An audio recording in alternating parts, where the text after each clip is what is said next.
Welcome to the first episode of Puck Show Podcast. We've been talking about doing this for a while, Kempy. Absolutely, yes, sir. So finally on a race, Spencer Burke, Brent, and Kemp.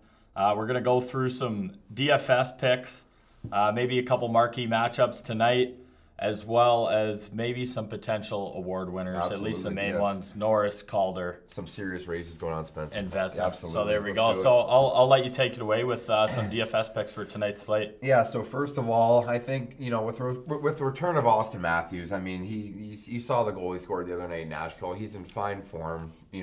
Obviously the Maple Leafs first-line center. Toronto's averaged just short of 5 goals per game over their last 5.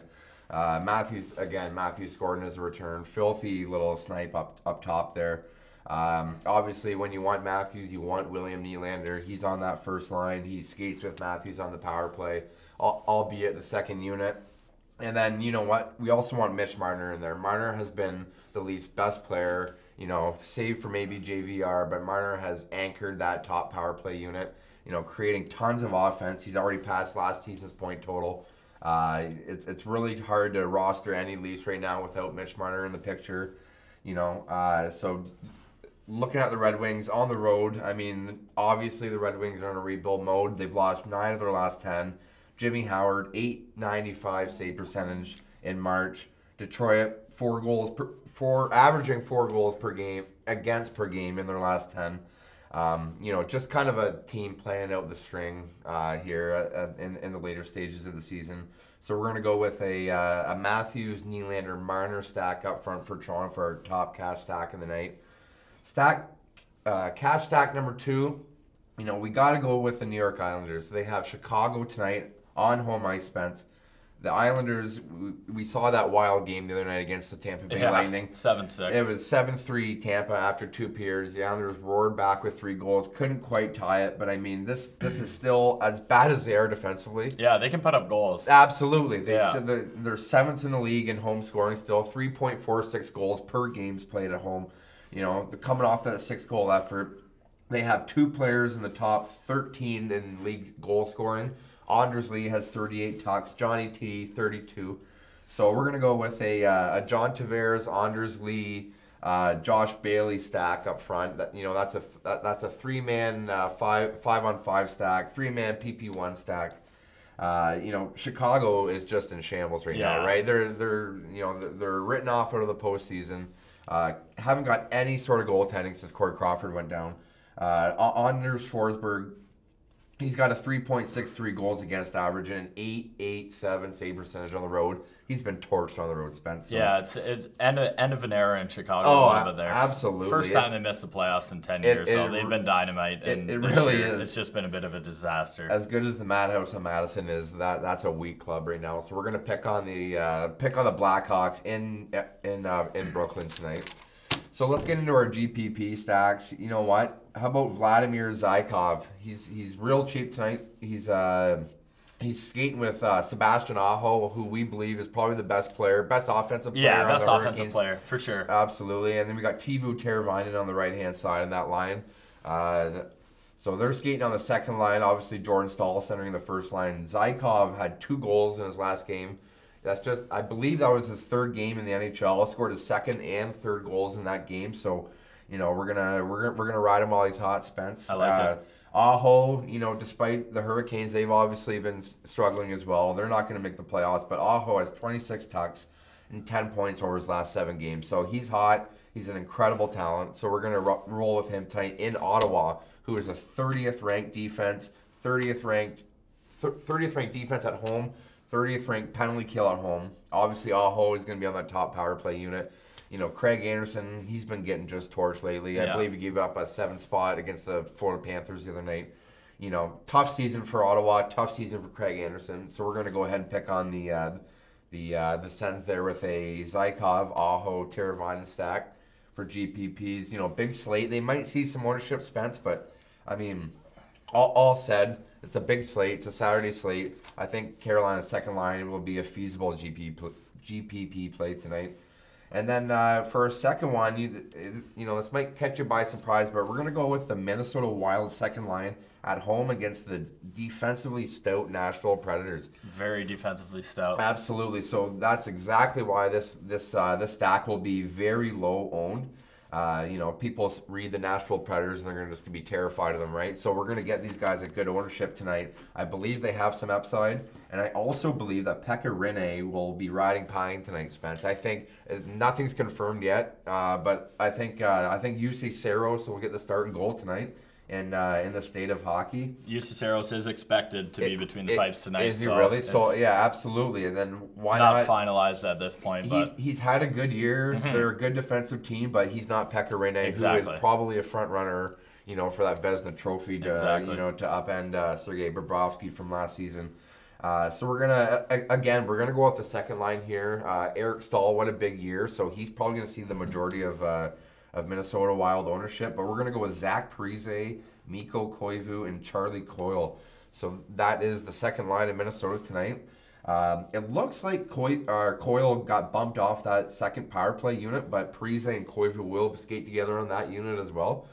So, Nashville's got the best road defense that's going to keep Wild ownership down, but you look at Zach Parise, Spence. He had that back injury early in the year. It took him a little bit to get his legs in order, but 6 goals over his last 10 games. Things are starting to click for Parise, and Minnesota needs this win as well. Absolutely. I mean, it's still a dogfight in the West. They're, as I look right here, they're only 3 points out of not being in a playoff spot. Exactly. They got the St. Louis Blues right on their heels, so, obviously Minnesota, a great home team as well. Mikko Koivu, not a big goal scorer, not a big shot taker, but his playmaking abilities are still there. He's got 40 points across 73 games. Averaging more than half a point a game. Charlie Coyle has 8 points over his last 7 games. I don't see Charlie Coyle having any sort of ownership tonight. That could be a real sneaky play. He's a little bit pricey over on FanDuel, but I believe on DraftKings he's a little bit lower. So all in all, I think the Minnesota Wild have a sneaky good matchup tonight.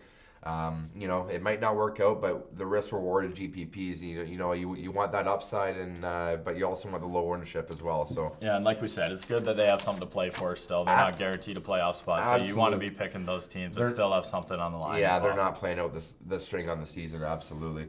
So we're getting into a couple of value plays here. I'm going to go with Jesper Fast up front for the New York Rangers. The Rangers have the lowly Buffalo Sabres on home ice tonight.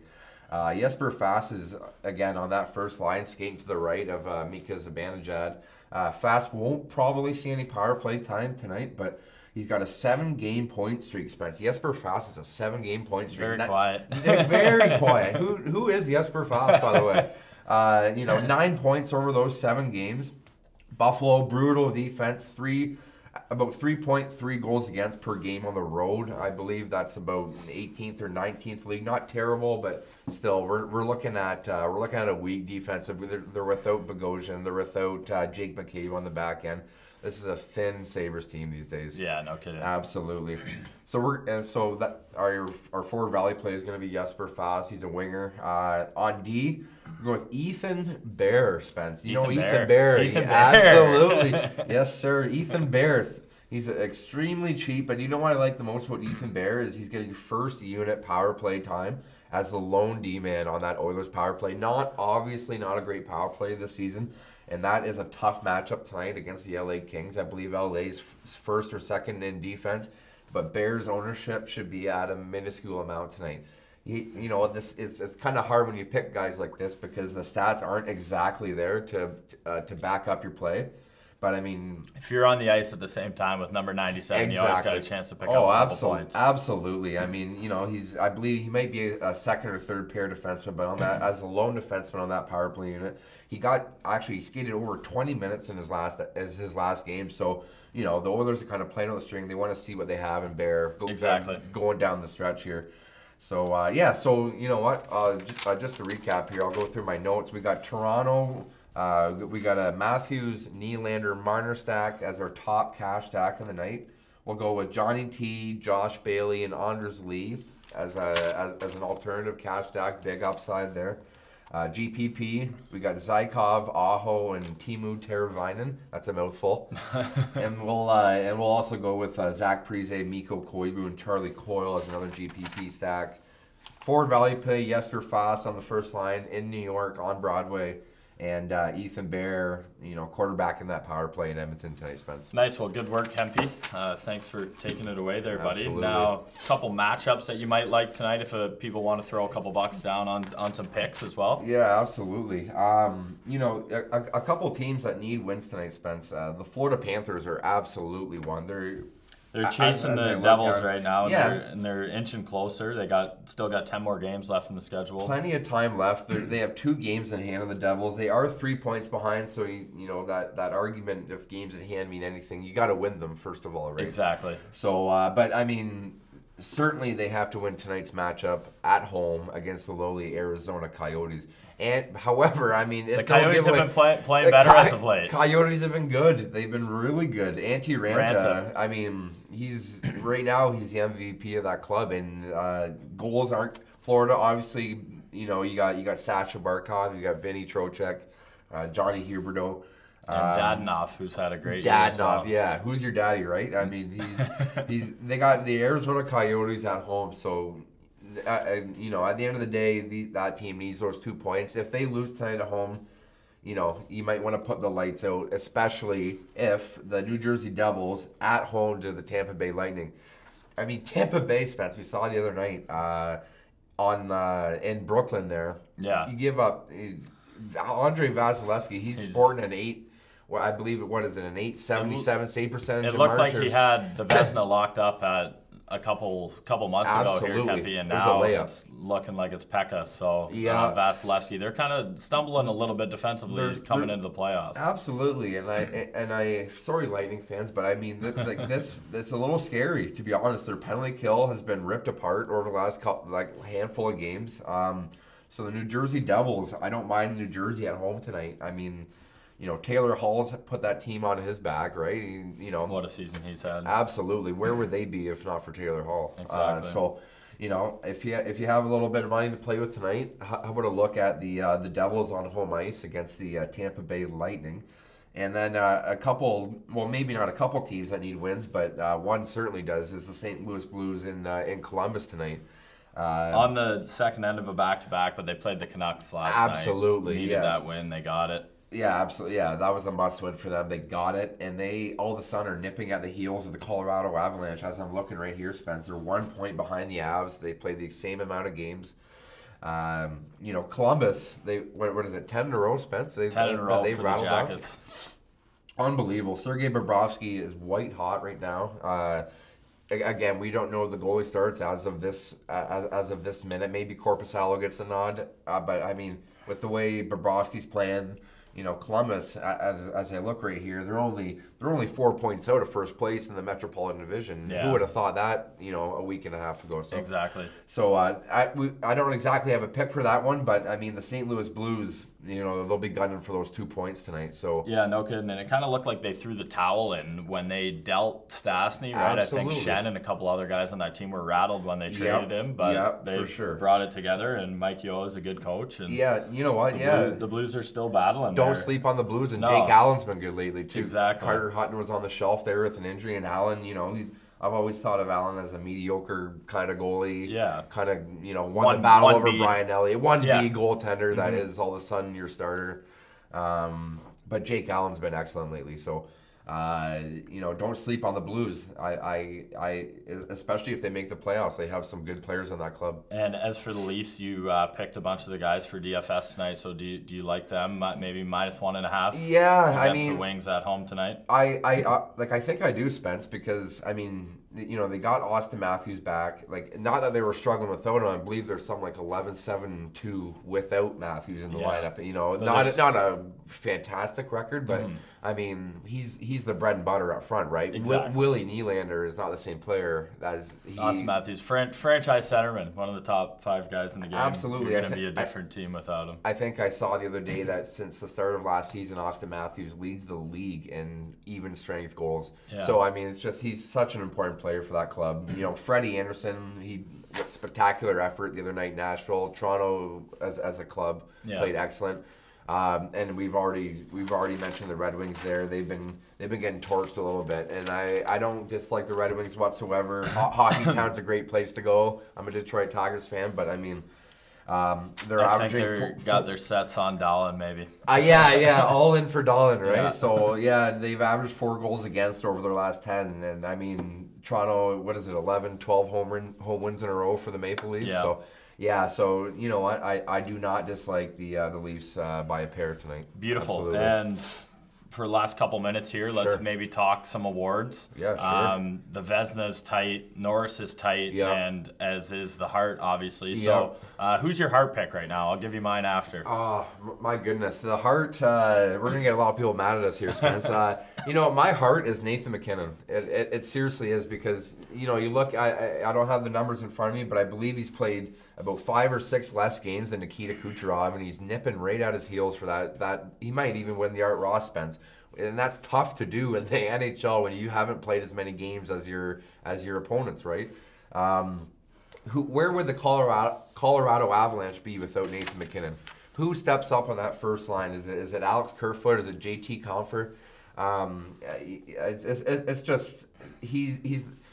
I believe I read the definition is player judged to be the most important to his team. Yes. And you have to digest that definition before you think about your candidates. It's easy to say Kucherov is leading the league in points. Exactly. But he's got Steven Stamkos beside him, right? He's got Victor Hedman. He definitely has a better team around him. But another argument is, what if the Colorado Avalanche slip and don't make the playoffs? That makes it very tough to have a Hart Trophy winner sitting playing golf in April, right? Mm-hmm. So, he's my pick. I mean, at the end of the day, he is most certainly the lifeblood of that club. Absolutely ripping it up this year after a disappointing year for the Colorado Avalanche last year, who finished 30th in the standings. So, I mean, I'm going to roll with Nathan McKinnon. What are you thinking, Spencer? I like it. You know what? Like you said, who I think is the most valuable to their team. I'm going to go a little under the radar here, but I'm going to go with Kopitar. Right. I mean, there's no secondary scoring on the Kings. Obviously, Carter's been out a majority of the year, but he's really put the team on their back. It feels like every time I see an update from who's scored a goal on the Kings, it's either Kopitar assisted by Doughty. And I mean, it's him and Doughty that have carried this Kings team, and it looks like they're going to squeak in the playoffs, and nothing's said and done as it's going to be tight coming down the stretch here. But who wants to play the LA Kings in the first round of the Western Conference playoffs? I don't. Not with Doughty on the blue line, not with Johnny Quick and that. And that's a good pick. I believe he scored a quartet of goals the other night, Spence. Yeah, so he had a career night the other night. He's got 86 points, 6 in scoring. And, so I'm going to – little under the radar, but I'm going to go with Kopitar. You know what? I don't think you're wrong whatsoever. All right, let's keep her going then. Vezina. So like you said earlier, you know, if we were talking 2 months ago, it was Andrei Vasilevsky wrapped up, tied with a nice, pretty little bow on top, right? Yeah. Pekka Rinne. Mm-hmm. It's Pekka Rinne. I mean, like what did I say earlier? The Nashville Predators are like the best road defense in the league. You know, they might be the best overall defense. It'll be them or the LA Kings, but. You know, as I'm looking right here, Nashville has 106 points, tied with the Tampa Bay Lightning at the time of this speaking. It was a little bit of a weird start for the Predators. They were, you know, the Jets were good in the Central. They're coming off that tough Stanley Cup Finals loss, mate. Right? Maybe a little bit of a hangover, but that you know, that's a long journey into the Stanley Cup playoffs. But yeah, Pekka Rinne.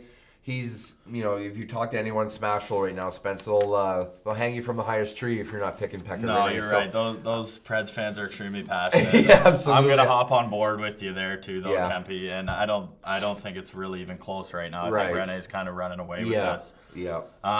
This one a little more interesting. Norris. The guy who's tied for the lead in points, it's Carlson and Klingberg. And neither one of these guys have really been even mentioned a lot for it still. Yeah, like I feel like the Norris Trophy isn't even talked about this year. Like I feel like the Vezina / Hart. Exactly. The Hart, of course, obviously he's probably the most important award in the show right now. But I think John Carlson. It's not just the points. So when I looked at this Washington Capitals team going into the season, they lost Carl Alzner's in Montreal. Not that he's a splashy player, he's a stay-at-home defenseman. They were looking a little thin on the back end. Nate Schmidt Nate Schmidt left just in the quiet pieces like that. Yeah, absolutely. And all of a sudden, you look right now, the Washington Capitals are 3 points ahead of the Pittsburgh Penguins for first place in the Metropolitan Division. Yeah. Carlson, I believe he's logging something like 26 and a half minutes on that blue line. Yeah. Power play defenseman, like you said, tied for the league lead. John Klingberg's had an excellent season, don't get me wrong. Yeah. But if I'm looking at someone that I can rely on at both ends of the ice, yes, exactly. Klingberg may be the better offensive player by a hair. John Carlson has been an absolute beast on that Capitals blue line. Klingberg, the Swede, kind of similar game to Erik Karlsson. Extremely offensive, but I think he can be a bigger liability than Karlsson is. But you still got to look at Doughty, too. I mentioned, I don't mean to hop all over the Kings bandwagon right now, but, I mean, he logs almost 27. I think he leads the league in ice time. So. It's him, and I think you still got to give some love to Hedman, too. He's been injured a little bit as well. He's come on strong lately, and that Bolts team obviously needs him back there as well. Imagine having a horse like Victor Hedman on your blue line. That guy is just a beast, 6'6", 200 and some odd pounds. But I agree. Drew Doughty, especially with the passion and leadership he shows on the ice. Yeah. I'm assuming off the ice we don't see him a whole lot, although he is he grew up right where we're from here. But you're right. I agree. There's a lot of names there, but no one loves the game more than Doughty. Yes, exactly. As shown by a couple of those clips this season. Absolutely, Spence. Absolutely. Well, good stuff, Kempy. That was fun for first episode there. A little trial and error, and we'll keep going with these and keep these people happy with their DFS and their picks. Our picks haven't been great lately. Yeah, it's a tough gig. Taking some bad beats lately and some fortunate wins, but I mean, if we end up profitable for the season, no one's going to argue with that. There you go. Bingo. All right. Well, thanks for listening.